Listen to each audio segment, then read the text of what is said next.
இடபராசிக்காரர்களே, உங்களுக்கு சனி பகவான் தான் பிரபல யோகாதிபதியாக விளங்குகிறார்.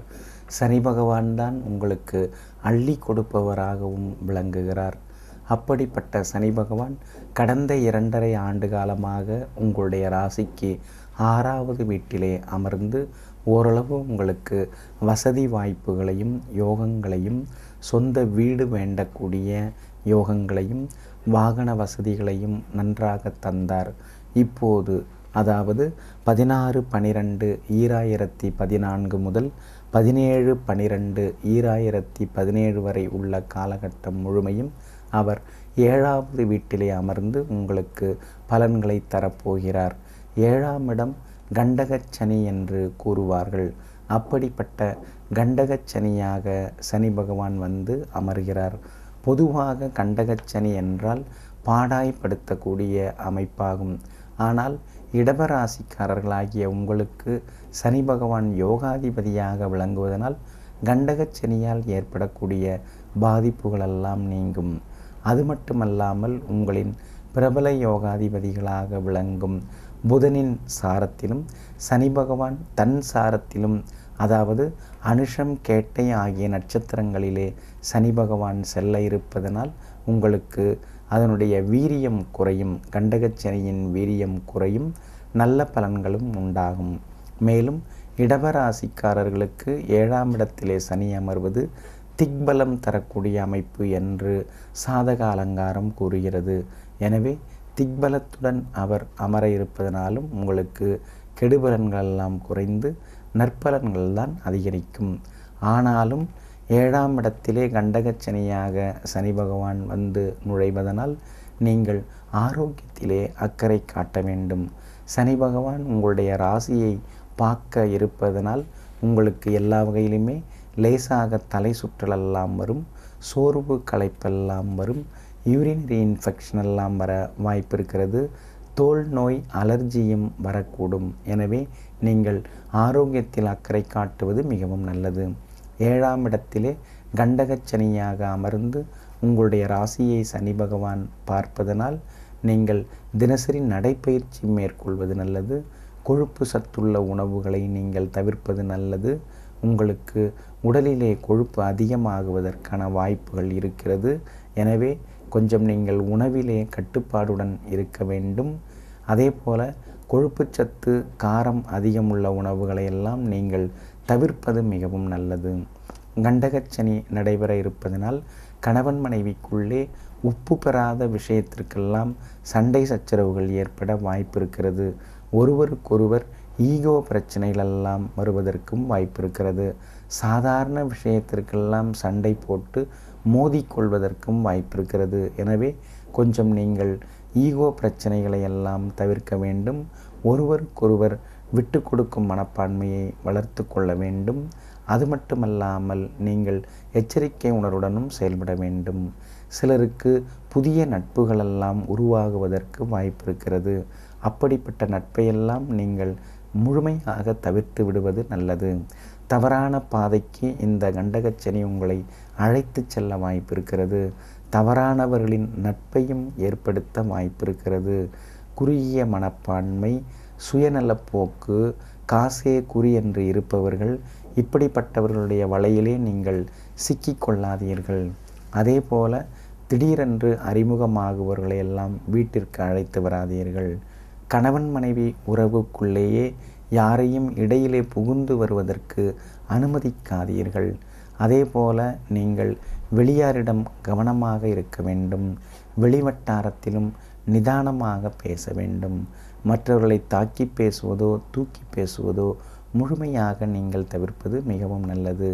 அலைபேசியில் பேசிக்கொண்டே வாகனத்தை இயக்காதீர்கள். ஏனென்றால் கண்டகச்சனியிலே பெரிய விபத்துகளெல்லாம் ஏற்பட வாய்ப்பு இருக்கிறது.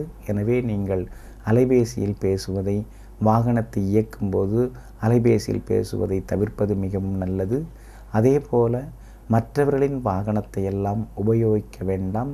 உங்கள் வாகனத்தையும் இரவலாக மற்றவர்களுக்கு தர வேண்டாம். கொஞ்சம் நீங்கள் அந்த விஷயங்களிலெல்லாம் கொஞ்சம் எச்சரிக்கையாக இருப்பது தான் நல்லது. அக்கம் பக்கம் வீட்டாருடன் சண்டை வருவதற்கு வாய்ப்பு இருக்கிறது. அதே போல் சகோதரங்களுடனும் கருத்து மோதல் வரும்.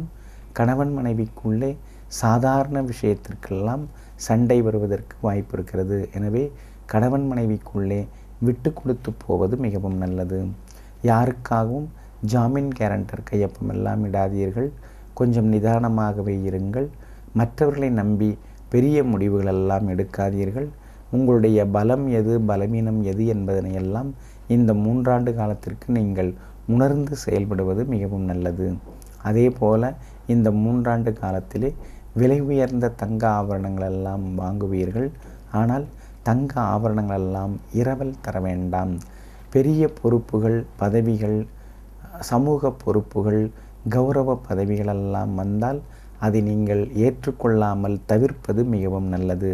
ஏனென்றால் கண்டகச்சனி வீண் பழியை உண்டாக்கக்கூடிய சனியாகும். நீங்கள் உங்கள் பையிலிருந்து பணத்தை போட்டு எல்லாம் செய்தாலும் இறுதியிலே உங்கள் பெயர் கெடுவதற்கு வாய்ப்பு இருக்கிறது. எனவே பெரிய பொறுப்புகள், பதவிகளை எல்லாம் நீங்கள் வந்தாலும் அதை நீங்கள் புறம் தள்ளிவிட்டு தானுண்டு தன் வேலையுண்டு என்று அமைதியாக இருப்பது தான் மிகவும் நல்லது. இந்த 3 ஆண்டு காலத்திற்குள்ளே கணவன் மனைவிக்குள் பிரிவுகள் வராமல் பார்த்து கொள்ளுங்கள். பிள்ளைகளாலும் கொஞ்சம் மன இறுக்கமான சூழ்நிலைகளெல்லாம் உருவாகும். மகளுக்கு திருமணம் தள்ளி போகும். மகனுக்கும் சரியான வேலை கிடைக்கவில்லையே என்ற ஒரு ஆதங்கம் உங்களுடைய ஆழ் மனதிலே அவ்வப்போது வந்து நீங்கும்.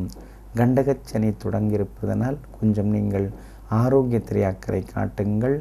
அதே போல் தினசரி நீங்கள் சத்தான உணவுகளை எடுத்துக்கொள்ளுங்கள். ஆனால் லாகிரி வஸ்துக்கள், உணவு பழக்க வழக்கங்களிலே கட்டுப்பாடு தேவை. லாகிரி வஸ்துக்களை நீங்கள் தவிர்ப்பது நல்லது. அதே போல் குடி, புகை பழக்கம் உள்ளவர்கள் முழுமையாக அவற்றையெல்லாம் தவிர்த்து விடுவது மிகவும் நல்லது. நண்பர்களை நம்பி ஏமாறாதீர்கள். நெருங்கிய நண்பர்கள், உறவினர்களாக இருந்தாலும் இடைவெளி விட்டு பழகுவதற்கு தயாராகுங்கள்.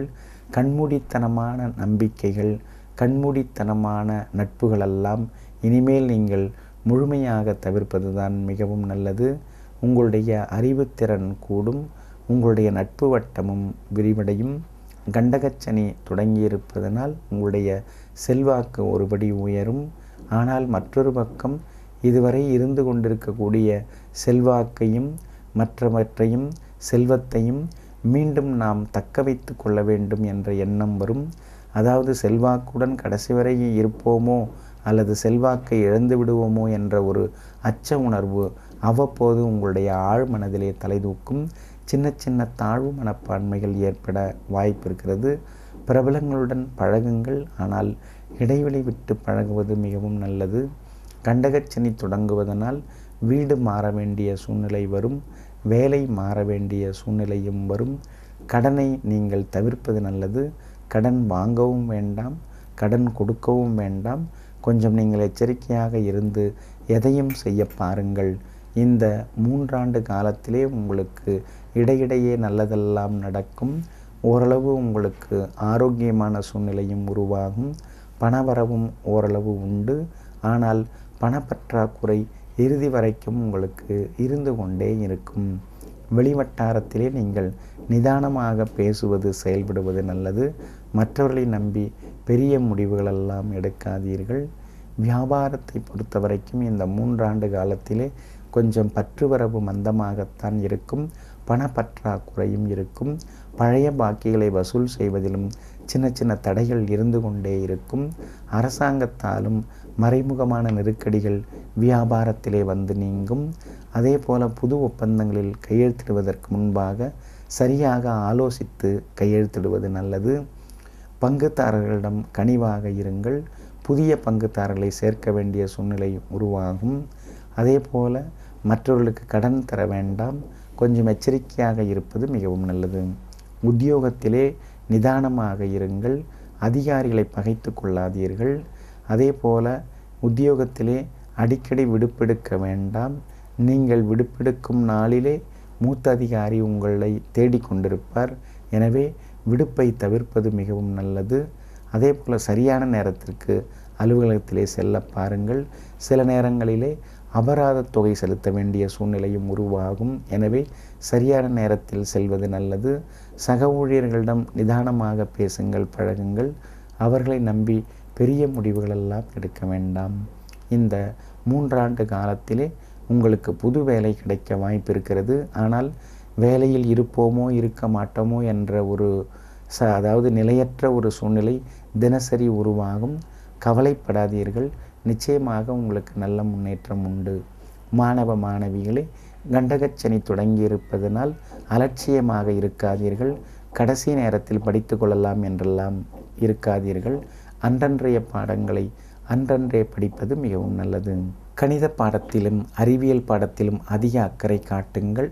அதே போல கெட்ட நண்பர்களை நீங்கள் முழுமையாக தவிர்த்து விடுவது மிகவும் நல்லது. கன்னி பெண்களே, இந்த 3 ஆண்டு காலத்திலே காதல் விவகாரத்தை நீங்கள் தள்ளி வைத்துவிட்டு கூடுதலாக கல்வியிலே கவனம் செலுத்துவது நல்லது. உயர்கல்வியிலே வெற்றி உண்டு. அதே போல கல்வியை முடித்தவுடன் நல்ல வேலையும் கிடைப்பதற்கான வாய்ப்புகளும் உருவாகும். 2017ஆம் ஆண்டிலே திருமணம் கூடி வரவும் வாய்ப்பிருக்கிறது. கலைஞர்களே, உங்களுக்கு பெரிய வாய்ப்புகள் யாவுமே கூடி வரும்.